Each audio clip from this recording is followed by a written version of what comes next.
Have you ever met someone who seems so charming, so attentive, maybe even a little too good to be true?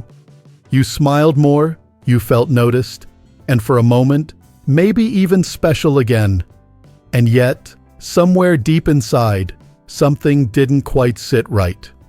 You couldn't put your finger on it, but your gut whispered, something's off. If that's ever happened to you, you're not alone. And if the man you're thinking about was quite a bit younger, then what you're feeling isn't just intuition. It might be something much deeper. There's a growing trend today that no one likes to talk about, especially in older communities. But it's real. Many women over 60, kind-hearted, experienced, and often more emotionally open, are being targeted by younger men who know exactly what to say, how to act, and what to do to gain control. Not to love, not to share life with you, but to use you. That's why we're having this honest conversation today. Not to scare you, not to make you feel bad, but to protect you. Because you deserve peace, dignity, and respect in every season of life. And recognizing manipulation is the first step to making sure no one takes advantage of your heart, your kindness, or your stability. Now let's talk about the truth. There are 6 very specific manipulation tactics that younger men sometimes use to control older women. And the worst part? They're subtle. They often start with a compliment, a look, or even a long conversation over coffee. But over time, those small things can become emotional traps. So let's start with the first one, and you might recognize it right away. Emotional flattery with a hidden hook. This kind of man knows how to make you feel like you're the most beautiful woman in the room. He'll say things like, "You're not like other women your age," or "I've never felt this connected to someone before." He's charming, attentive, and boy, does he know how to listen. And you might think, like, well, maybe I've still got it. Maybe this is something real. But here's the thing. If someone is complimenting you too much, too soon, and without ever really knowing who you are, that's not connection. That's calculation. Emotional flattery isn't always genuine. It can be a strategy. These men know that after 60, many women are craving connection. They know life can get lonely. They know that being seen, touched, or simply talked to with kindness can feel like sunshine after a storm. So they lean into that. They shower you with praise, but it's not about you. It's about what they want from you. Whether it's money, housing, help with their goals, or simply the safety of someone who's already established. They're building a story, not a relationship. And if the compliments don't feel earned, if you feel yourself questioning, why is he so into me so fast? Trust that question. You're not doubting yourself. You're noticing something real. Now let's talk about the second tactic, creating emotional dependency. This one is sneaky. It starts out sweet. He might say, "I don't feel comfortable talking to anyone else the way I talk to you." Or, "You're the only one who understands me." At first, it feels like closeness. Like maybe you finally found someone who sees you. But slowly the relationship shifts. Suddenly, he needs you to fix his life. He leans on you emotionally for his problems, his past trauma, his stress. He calls when he's upset, he vents, he cries, he shares stories that tug at your heart. And you, being the caring woman you are, you listen. You give. You help. But here's what's really happening. He's making you feel needed, so that later, it's harder for you to say no. If you start to question the relationship, you'll feel guilty. If you pull back, you'll feel like you're abandoning someone in pain. That guilt is exactly what he's counting on. Healthy relationships at any age are mutual. Both people give and receive. But if you're constantly in the role of caregiver, fixer, rescuer, while he plays the role of helpless or broken, that's not love. That's manipulation through emotional debt. And the worst part? The more time you give, the harder it is to walk away. Let's move to the third manipulation tactic, and this one can really catch you off guard. pity mixed with urgency. Picture this. A younger man tells you something heartbreaking. Maybe he just lost his job. Maybe he's struggling to pay rent. Maybe he's between places or working on his dream. And then he says something like, "I didn't want to ask you for this, but I really have no one else." Now you feel put on the spot. He's vulnerable. You care. And he's not asking for much. Maybe just to stay with you for a few nights. Maybe just alone. Maybe help with groceries. Just this once. And he looks at you with those eyes. Soft, hopeful, broken. It feels like an emergency, and you, being the woman you are, you rise to the occasion. You open your home. You open your wallet. You open your heart. But here's what you need to know. Real emergencies don't repeat. Real men don't rely on guilt and pressure to get help. And if you say no, and he suddenly shifts, gets angry, distant, or silent, that's your confirmation. His need wasn't about trust. It was about testing how much control he has over you. This tactic works because it's wrapped in emotion and urgency. It gives you no time to think, to reflect, to breathe. But the truth is, any man worth your care will never use pity to pressure you. Help should never be demanded. And trust should never come with a price. If you've recognized even a piece of yourself in any of these moments, take a deep breath. You're not naive. You're not weak. You're human. And you are worthy of love, not manipulation. Sometimes we trust too fast because we want to believe in the goodness of people. That's a beautiful thing. But protecting your peace matters more than pleasing someone who doesn't value it. You've spent your life building wisdom, raising families, nurturing others, and surviving hardships. Now is the time to honor yourself. No matter how charming, attractive, or down on their luck someone seems, never let them control your choices by exploiting your kindness. Let's keep going. There are still more tactics we need to look out for. Because once we recognize the pattern, we reclaim the power.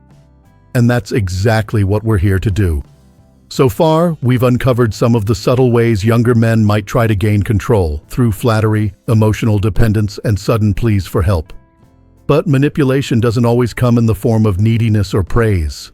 Sometimes it shows up dressed as romance, passion, and excitement. And that's exactly what makes it so dangerous. Let's talk about another powerful tactic: affection as a form of control.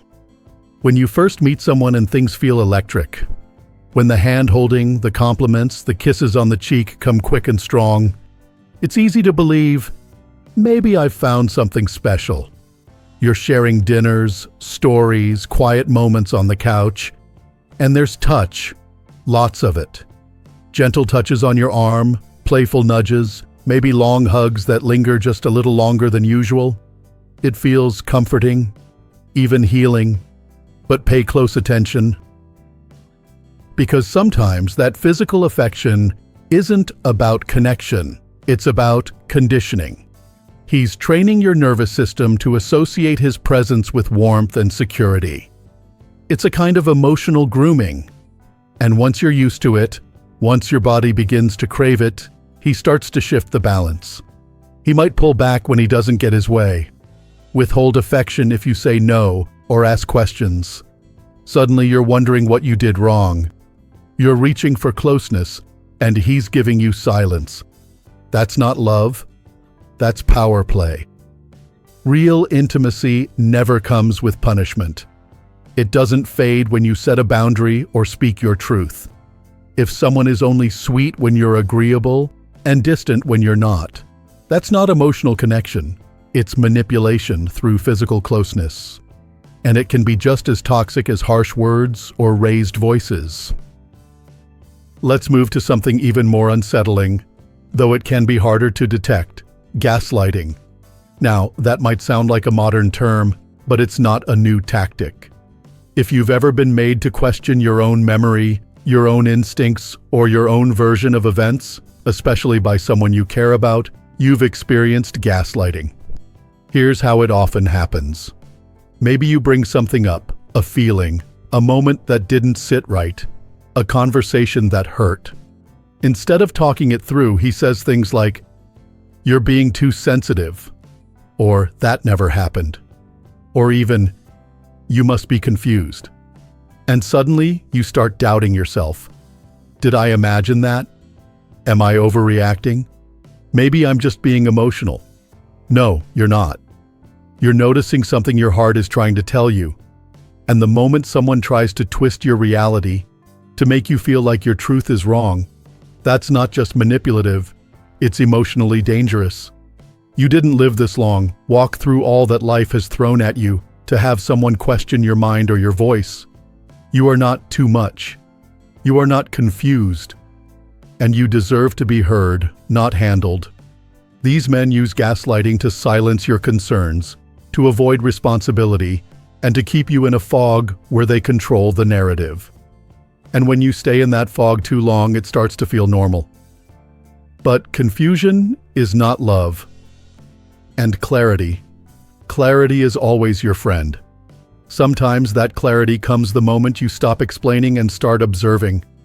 You watch how someone responds when you say no, when you need space, when you speak up. Because manipulation doesn't always shout, it whispers. And it often disguises itself as, "I'm just trying to help," or "You're taking this the wrong way." Now there's one more tactic we need to talk about today, perhaps the darkest of all, and that's twisting your vulnerability into leverage. If you've ever opened up to someone, shared your struggles, your fears, your losses, you know how sacred that is. It takes trust. And for many women, especially after 60, you've been through things that younger people might never fully understand. Maybe you've lost a partner, faced illness, or had to rebuild your life after heartbreak. These experiences shape you, and they deserve to be respected. But a manipulative younger man doesn't see your vulnerability as sacred. He sees it as a strategy. He listens carefully, not to understand, but to collect data. And later, when he wants control, he'll bring those things back up, not with care, but as a way to guilt you, shame you, or put you in your place.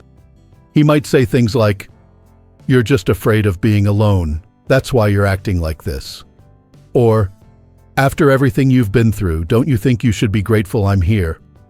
Those are not words of love. Those are emotional weapons. And the moment someone uses your pain, your past, or your honesty against you, that's not someone who should be in your life. Ever. You've made it this far in life not because you're fragile, but because you're resilient. Anyone who tries to turn your story into a weakness isn't worthy of it. Period. And listen, just because a man is younger doesn't mean he's automatically manipulative. There are kind, honest, respectful people of every age. But age can be used as a tool, especially if someone believes you'll be easier to influence. They might assume you're lonely, that you miss intimacy, that you'll trade your peace just to feel wanted again. But here's what they don't know. You've lived long enough to know what love is and what it isn't. Love doesn't confuse. It doesn't pressure. It doesn't gaslight, control, or guilt. It holds space. It respects. It shows up, not just with words, but with consistency, clarity, and care. And if you've ever questioned yourself after being with someone who made you feel smaller, more anxious, or constantly unsure, know this: it wasn't your fault. It's just that some people are very good at playing roles. But your job isn't to keep giving the benefit of the doubt. Your job is to protect your joy, your peace, your energy. When we start to see these patterns clearly, something powerful happens. We stop second-guessing our gut. We stop explaining things to people who aren't really listening. We stop trading our self-worth for crumbs of attention. And we start honoring what we already knew all along, that life after 60 isn't a season of shrinking. It's a season of standing taller, seeing clearer, and loving smarter. You've probably heard that experience is the greatest teacher. And if you've made it into your 60s or 70s, you've got more life wisdom than many people ever will. But even with that wisdom, there's one truth we don't always talk about. Being experienced in life doesn't always mean we're protected from being misled, especially when the manipulation is quiet. When it shows up not in insults but in soft smiles, not in demands but in subtle suggestions. And that brings us to the final tactic we need to talk about, the one that can slip past even the most cautious heart, turning your own words against you. It starts in moments of trust. Maybe you're sitting together, sipping tea or sharing a walk, and you open up. You tell him about your past relationships, about how your first husband never really listened, how your grown children sometimes make you feel invisible, how you don't want to feel like a burden to anyone. To you, it's just a moment of truth, a conversation. But to the wrong man, it's a checklist, a guidebook. Later on, when you try to express a need or draw a boundary, suddenly your own words are being used against you. He might say, "Didn't you tell me you hate being alone? Why are you pushing me away?" Or, "You said your kids don't visit much. Why would you risk losing the only person who actually wants to be here?" At first, it sounds like he's just reminding you of something. But it's not a reminder. It's a manipulation. He's twisting your own vulnerability to box you in, to trap you in a corner where leaving or saying no feels like betrayal, not of him, but of yourself. And that's the cruelest kind of manipulation, because it's not loud or aggressive. It's quiet, strategic. It makes you feel like you're the one doing something wrong, when really you were just being human, being honest, being open. So what do? How do you protect yourself without becoming hard or bitter? How do you keep your heart open without letting someone take advantage? You pause, you breathe, and you remember who you are. You are not desperate. You are not weak. You are not a woman who needs someone to complete her. You're a woman who has already lived through heartbreak, through illness, through loss, through love, through loneliness. And you are still here, standing. You've raised children. You've buried friends. You've seen the world change over decades and found ways to adapt. Don't let anyone, especially someone younger who hasn't walked even half your journey, make you question your worth. That kind of inner strength, that doesn't need to prove anything to anyone. Least of all to a man who tries to control you with charm, guilt, or gaslighting. And if you've fallen for one of these tactics before, whether last year or 20 years ago, don't feel ashamed. You are not to blame. Manipulation doesn't work because we're foolish. It works because we care, because we trust, because we hope. But here's the shift that changes everything. Once you see the pattern, you don't fall for it again. That's the power of awareness. That's the power of choosing yourself. So what does choosing yourself look like? It looks like listening to your gut when it tells you, "This doesn't feel right." It looks like saying, "No, I don't owe anyone my time, my space, or my money just because they ask nicely." It looks like holding on to your dignity, even when someone tries to confuse you with flattery or false affection. It means knowing that love should never make you feel small, unsure, or used. It should feel safe, mutual, and grounded in respect, not performance or pressure. And above all, it means knowing that you are enough. You don't need to entertain someone who drains you. You don't need to stay silent to keep the peace. And you certainly don't need to tolerate manipulation in any form, no matter how young, handsome, or sweet-talking someone may be. You deserve a relationship that lifts you, not one that leeches off you. And if no such relationship is in your life right now, that's okay too. You're not lacking, you're protecting your peace. If this message resonates with you, if you've been through any of this or know someone who has, don't keep it to yourself. Share it in the comments. Tell your story, not just for your healing, but for the women out there who need to hear that they're not alone. So many women in their 60s, 70s, and even 80s are still being manipulated, not because they're not smart, but because we don't talk about this enough. So let's talk. Let's lift each other up. Let's stop feeling embarrassed for being human, and start feeling proud for being wise. If this video helped you, inspired you, or even just made you feel seen, please don't forget to tap the like button. It helps more than you know. And if you haven't already, hit the subscribe button and join our growing community here on Strong Elderly Life, where we believe every chapter of life deserves strength, dignity, and joy. Because your story isn't over. In fact, some of the best parts may be just beginning. Here's to living boldly, aging wisely, and loving yourself enough to never fall for less again. You are strong, you are wise, and you are not alone.